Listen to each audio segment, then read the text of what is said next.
Okay, so I am working on an edit and I'm having an issue where I'm trying to key out something. Just to show you the original clip, I'll double click and you can see it here.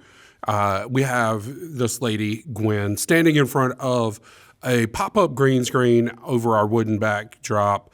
There's a lot. You would think that this would be really hard to do, and I have to admit, it is not as easy as I was hoping. I would be able to go in and just kind of key out the green and everything would be fine. But we have a problem.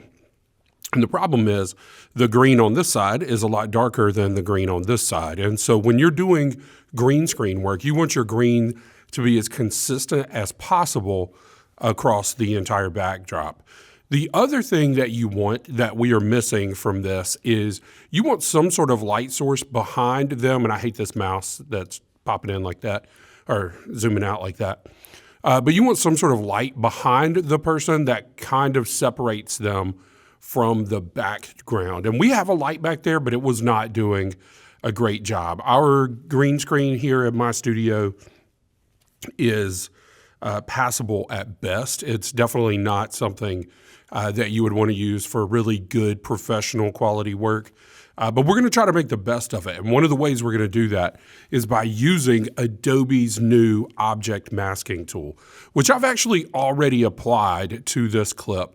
And you'll see, I'll go back to fit. So you can see my media is offline. The background doesn't really matter at this point. I've moved this from another computer.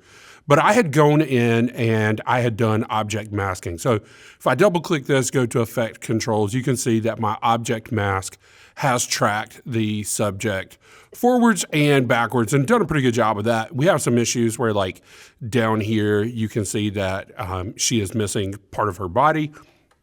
That's a quick fix. All we've got to do is just zoom in a little bit past that, which we're ultimately going to do.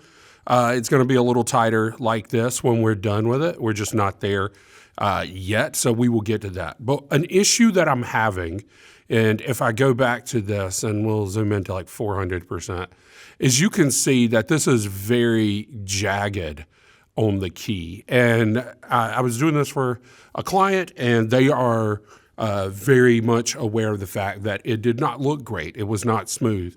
And so what I've had to do, and this has taken a while to kind of figure it out, is I have gone into the clip, I've double clicked, I've gone here, and then where I have my object mask under opacity, what I've done is I've actually expanded that away from the subject. Just a little bit, not a lot. But I have expanded that away from the subject. I may do it a little bit more just for the purpose of this demonstration. But you can see now I have the green around her, and then we'll zoom back out and fit. And you can see that there is green around her throughout this. So obviously I want to get rid of that. Let me go back into about 200% here so we can work with this and it'll be a little easier to see. What I'm going to do now is I'm actually going to apply an Ultra key. So I came to my effects, I typed in key, and I'm going to just, I can either double click or drag Ultra key onto this clip, and just visually, it just looks better doing that. So I've now added that to my clip. And what I'm going to have to do is kind of play around with the parameters here in the Ultra key.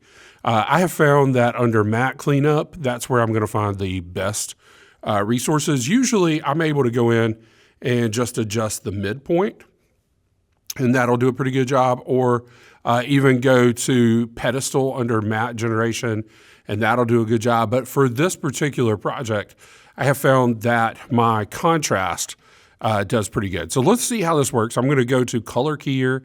I'm going to click the dropper, and I'm going to come over here.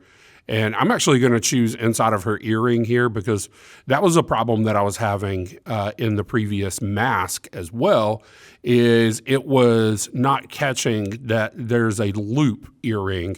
And so it was having kind of a green impact there in the final video. So I'm going to click on that. And you can see that that did a pretty good job, but it did some things horribly. And one of those is we can now see through part of her sweater here, and we want to fix that. So that's where I'm going to come back to contrast and just kind of adjust that. And I've found that I drag that over to the right. It does a pretty good job of kind of cleaning that up. You don't want to go as far as you can with it, And you can always reset that there, but like you just want to drag it over to the right to get that cleaned up as much as you can. But it's also kind of created an issue where we have this around here. Oh, sorry. You can kind of see more on this side that there is a little bit of an issue there. So let's go back to fit. Well, no, let's say 200 again. And let's kind of play with some of the other things. I think it was here that I was working with midpoint before, and that was kind of doing some stuff, kind of smooths it out a little bit, and then go to matte generation. And what I like, and here I'm going to use pedestal. What I like about this is you have to understand that this is always a trial and error thing. There's not a perfect answer here. Ideally, we would shoot in front of a video wall and we wouldn't need a green screen. That's just the kind of world we live in today, but that's not the case. So I think green screen is going to be a thing for a while. You just have to know that you have to get in there and play around with it, that it's not going to be perfect. So I'll go in there and kind of adjust some of these things. Not too far with the midpoint there. Let's see, kind of keep playing with the contrast, kind of play with the pedestal again. And if you go too far, it becomes pretty noticeable that you're doing things. So let's do that. And now I'm going to go back to my object mask, and I'm actually going to turn that down a little bit. I had expanded it to 12, but I'm going to go and turn it down. And I think that's a little bit better. It's not, again, this isn't perfect, but it is a lot better than it was. Now, here's something that I learned from Javier Mercedes. If you have not followed any of his videos on YouTube, you should definitely go check that out. But I'm actually going to add an effect, and it has to be added after you nest a clip. So I'm just going to click that. Click OK, and I'm going to come down here, and I'm going to type in roughen, and I'm looking for roughen edges. And Javier does a good job like talking through this, but I don't know if you noticed, like I just put roughen edges on there, and it immediately smoothed the edges. It does the opposite of what you would think that it does, which seems like maybe, they could have renamed that, but I'm sure they have a reason for what they called it. But big shout out to Javier for that.